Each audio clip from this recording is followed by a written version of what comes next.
What's good? Um, yes, thank y'all for tuning in, whether you're tuning in from YouTube or whether you're listening by podcast to the Good News for the Hood show. Um, this is my second time actually recording this because I didn't know that Safari only records up to 5 minutes when the with the platform that I'm utilizing for the actual podcast. So I had to start everything from scratch. But I'm hoping to share something with you all that the audience that tunes in finds valuable. Shout out to the 19 people or so that listen to this show every once in a while. We appreciate the support. And if you hear me interchange between we and I, that is because while you might see me at the moment, there are a couple of other individuals helping to lift things off the ground. Just matter of fact, just a couple of housekeeping things, and just so that many of you know kind of like what's happening going forward. So all of this started. Many of you know this started out as Average's Failure, or some of you may know the brand that originally had started out as Average's Failure, and that started maybe 9 to 10 years ago, and that was more so focused on uh, motivation. That was focused on personal development, empowerment, etc. Right. But as time continued to move on, it felt like what I was being called to do was shifting in some way and being altered. And one of the things that became a big burden on my heart was, well, a couple of things which we're hoping that the resources and the information, the education is going to help to address. Even the apparel is going to help address, and that is, you know, on one hand, I felt like when I looked into the world, uh, biblical literacy in the church has decreased, in my opinion. Okay, it just seems like an attempt to understand the Bible has diminished. Whether you're talking about within the black church, whether you're talking about in evangelical circles or what have you, and I think that this really started to become clear to me because I was like, man, like it just seems that even when folks read the Bible, and by no means am I a Bible scholar, nor was I a Bible scholar. Even though if I could, I would be, and I do my best to try to learn from scholars. But it just seemed like when we would listen to sermons, sermons all seem to start turning into self development, personal development, or kind of utilizing God as like some sort of wishing well, so to speak, or a coping mechanism. I got this sense that even as I tried to read the Bible and tried I was guilty of that as well, right? I was guilty. I was an individual who would be preaching, and I try to find some way where to make it relevant in the way that I thought that it should be relevant. And it's not until I took the time to start learning from scholars, and I know a lot of people say, well, people sometimes, we used to bash people like, hey, you don't need a degree in this, you don't need a degree in that, or what have you. But I think that there's something to somebody taking the time to pursue something faithfully, understand something on the right terms. It doesn't mean that necessarily they'll always be right, but at least they can give us, they found, and they can give us tools to help get at, especially when you're talking about biblical studies and theological studies, tools and resources to help to get at the meaning of what the biblical authors were trying to say and to convey. And I would say that maybe one of the first scholars that I ever read was Dr. Christopher Wright. But I didn't even realize at the time, you know, I knew that what I was getting was deep and rich. I just didn't really understand how far the rabbit hole goes, so to speak.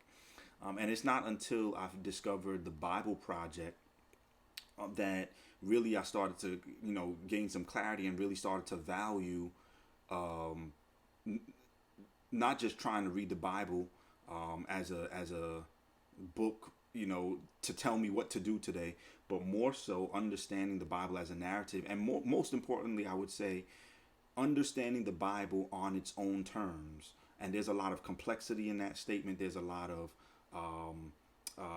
yeah, I'll leave it at that. There's a lot of complexity in that statement because on its own terms means that you have to do things like, try to understand, what was the language being used to convey that message. What type of writing is it? Is it a letter? Is it poetry? Is it a historical account? These different things that you know what's the shape of the letter, what the a greater context than simply what we sometimes say is, read the passage before and read the passage afterwards. It's deeper than that. What is its full biblical context? What part does it play, not just within the what's in terms of what's happening within the book, but also what are the things happening in the books that are close to that particular book. And so that was one of the burdens on my heart, was to see, it just felt like in many ways Christianity had become entertainment and still is becoming more and more entertainment, and the gospel just seemed to not be being preached. And then so that was one burden, but then the other burden that was on my heart was that I'm looking out into the world, I'm seeing what's happening to black people, and I'm seeing consistently how the white church has held itself up and centered itself, as the example of what it means to be gospel centered, right? I'm looking out into my church, whether it's my own denomination or the church at large, the world church at large, and I'm like, wow, like it just seems like all the practices that have come from whiteness seem to be what's considered holy, seem to be considered what's right and what's biblical. But the more and more I understand the Bible, is the more and more I believe that the God has celebrated all cultures, and that's not to disclude the cultures of whiteness, but that is simply to say no, cultures of blackness, cultures of other of brownness and other skin tones, and really it's hard to even paint it in that light, because it's really, I mean, what it doesn't mean to be black. We can have a conversation about that, but whether it's the various African cultures, whether it's European cultures, whether it's Asian cultures, all of these various cultures are being called by God for His kingdom, and not to say that you take everything from each individual culture. Each individual culture has its things that are no good, but each individual culture has its things that uniquely display or can be utilized to uniquely display, the glory of God. And so that was another thing that weighed on my heart. And then ultimately, why that was even more important for me is because I'm looking into, I'm doing work in what we would call the hood. I'm looking into what's happening, police brutality, what happened with your guy, George Floyd, and these things. And I'm saying to myself, like, in some way, shape, or form, black people aren't being seen as the image of God in the same way that white individuals are being seen as the image of God. And the thing that hurt the most about this is that the church, the white church, doesn't seem to value black people as the image of God unless the black people conform to their ways of whiteness, and as long as the black individuals don't bring up anything that will make them somewhat uncomfortable, and make them have to really think about the place that whiteness has played in the white church has played in things like slavery, in the disparities that are in the world today, etc. So, you know, I think it's important for me to talk about these things because I want to kind of that's the framework, and that's why we're doing these. You know, we want to put together this educational system because we realize that there are just a lot of people who don't have the educational access to, let's say, seminary or what have you. But we wanted to see, well, how can we put a resource together that would be of value to helping people to understand the Bible and specifically people who care about Black culture and who want to see you know, changes made and want to see what does the Bible and how can the gospel help us to do that. And ultimately, you know, the gospel still, we still believe that the gospel has something relevant to say on behalf of and toward you know, Black culture.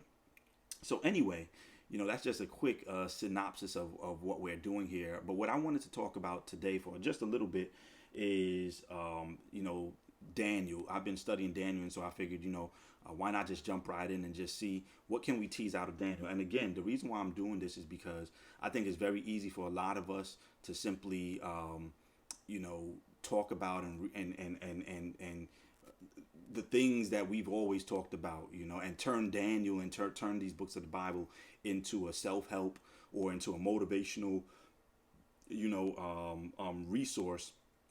And I think there's more power, and I think it's more helpful for us to slow down a bit and think about what is the author doing here, or what's happening in the text that actually is very real and relevant as far as the gospel and what God is doing.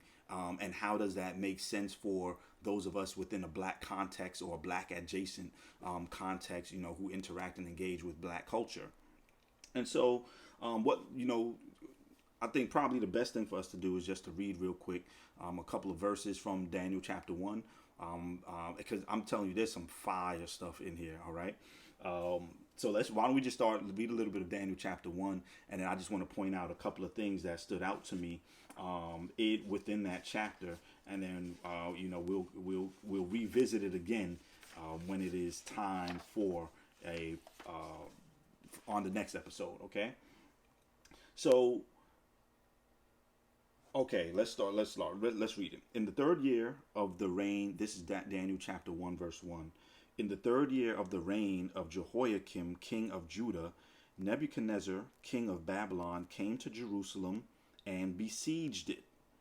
And the Lord gave Jehoiakim, king of Judah, into his hand, with some of the articles of the house of God, which he carried into the land of Shinar to the house of his God. And he brought the articles into the treasure house of his God. Then the king instructed Ashpenaz, the master of his eunuchs, to bring some of the children of Israel, and some of the king's descendants, and some of the nobles, young men in whom there was no blemish, but good-looking, gifted in all wisdom, possessing knowledge, and quick to understand, who had ability to serve in the king's palace, and whom they might teach the language and literature of the Chaldeans. And the king appointed for them a daily provision of the king's delicacies and of the wine which he drank, and 3 years of training for them, so that at the end of that time they might serve before the king. Now from among those of the sons of Judah were Daniel, Hananiah, Mishael, and Azariah. To them the chief of the eunuchs gave names. He gave Daniel the name Belteshazzar, to Hananiah Shadrach, to Mishael Meshach, and to Azariah Abednego. But Daniel purposed in his heart that he would not defile himself with the portion of the king's delicacies, nor with the wine which he drank. Therefore he requested of the chief of the eunuchs that he might not defile himself. All right. So one of the things that I want to bring up here is that, first and foremost, Daniel chapter 1 is not trying to help you with what we call a Daniel's diet. Okay? And I think that's important because in the world of the church, we have so heavily, emphasized, and for good reason. I'm not, church bashing, what have you. But people know Daniel chapter 1, verse 1, Daniel chapter 1, period, more so for the Daniel's diet than for anything else. And we're not even clearly told what the food is, that is Daniel's diet. We have just some inklings, but we're not given an explicit details of what Daniel was eating. And I think that's important because the point of this chapter is not the Daniel's diet, all right?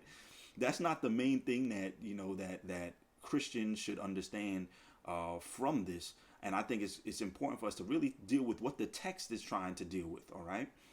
And so one of the first things that I think we have to pay attention to is that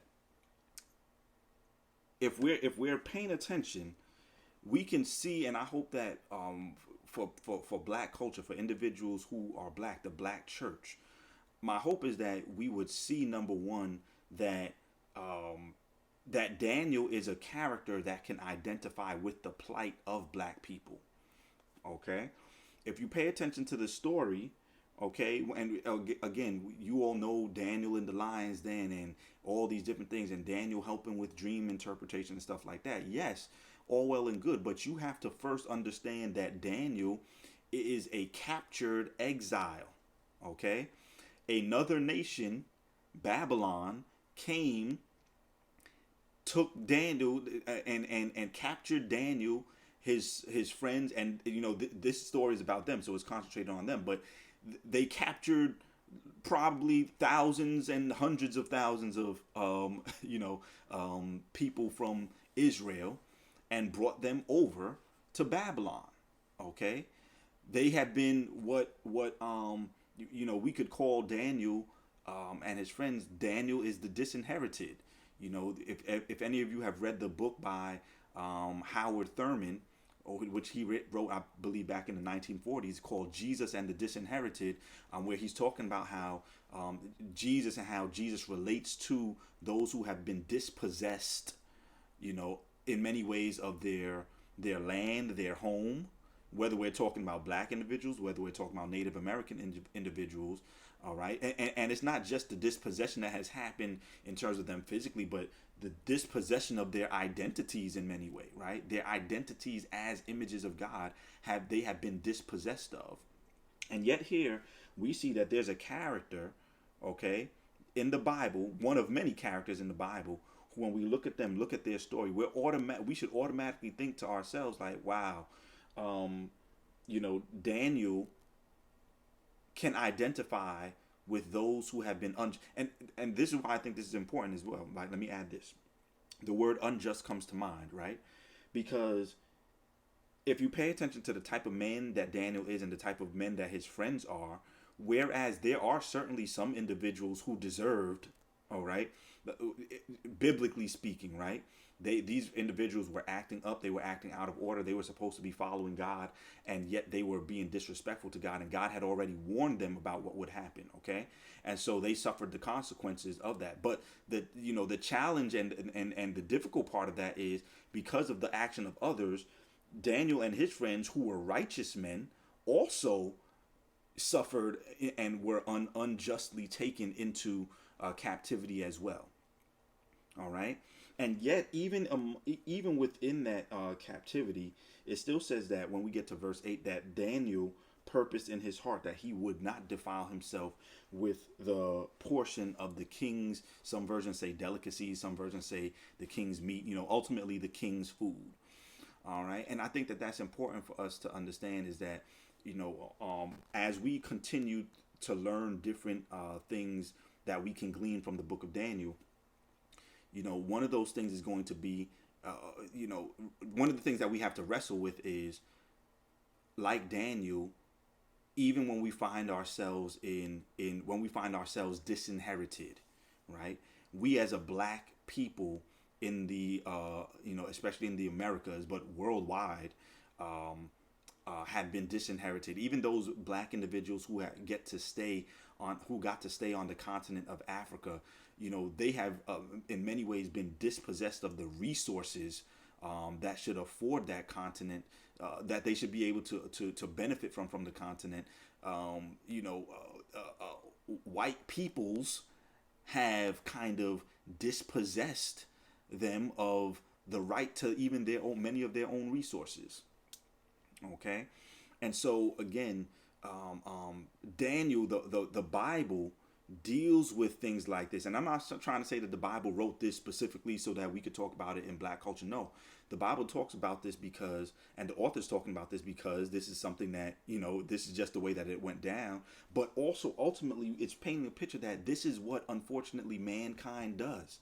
This has been the history of mankind to conquer, be conquered, where there's always a war or a rumor of war going on. There's always somebody being mistreated, all right? And ultimately, it comes back to sin, right? But we're going to see some things, as we continue to talk about Daniel in other episodes. I think, and hopefully that you will find it valuable, and it shifts how you begin to see the book of Daniel and how you see the Bible working as well, because there are other things that you're going to see about Daniel that I think are going to be very important. For I'll give you a quick inkling, right? How does food? Why? And maybe we'll deal with this in the next episode. But why is the food here? Why is this testing with food so important in this beginning stage of Daniel, right? We'll touch on that in the next episode, okay? So just stay tuned.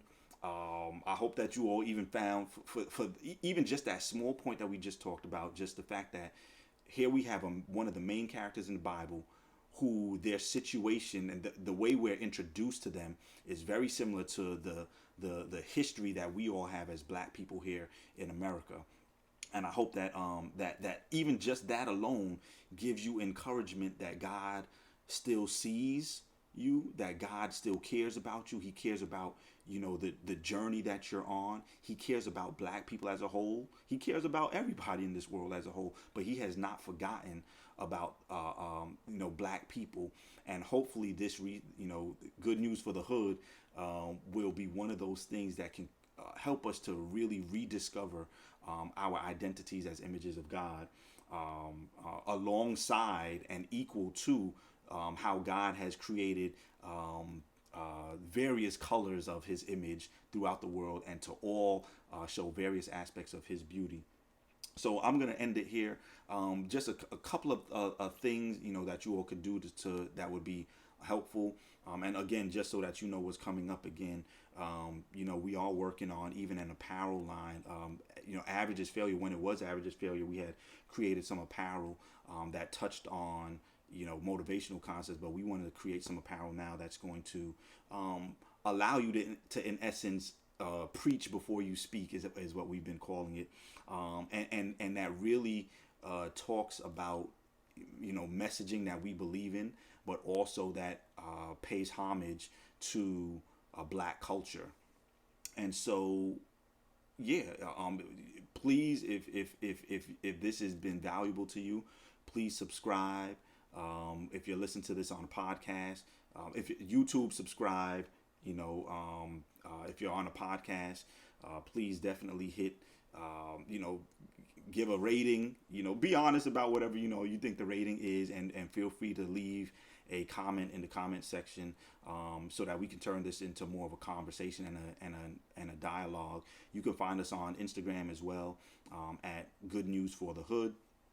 And if you have any suggestions, anything that you want to talk about, let us know. We can consider some of those things. We're going to try to work on developing a Patreon eventually, so that people can donate, because what we want to do is really beef this up. I'm going to do the best that I can with what we have now, but the goal would really be for this to turn into a full-fledged school, that people can have access to content that helps to educate them. But that's going to require finances and stuff like that. So anyway, However you can support, please do. But I think the main thing is that if this is helpful to you and you feel like it can be helpful to somebody else, share it with them, and keep us in prayer. All right. Anyway, that's it. Again, y'all, there's good news for the hood, and we're going to keep on diving into it. All right. Peace.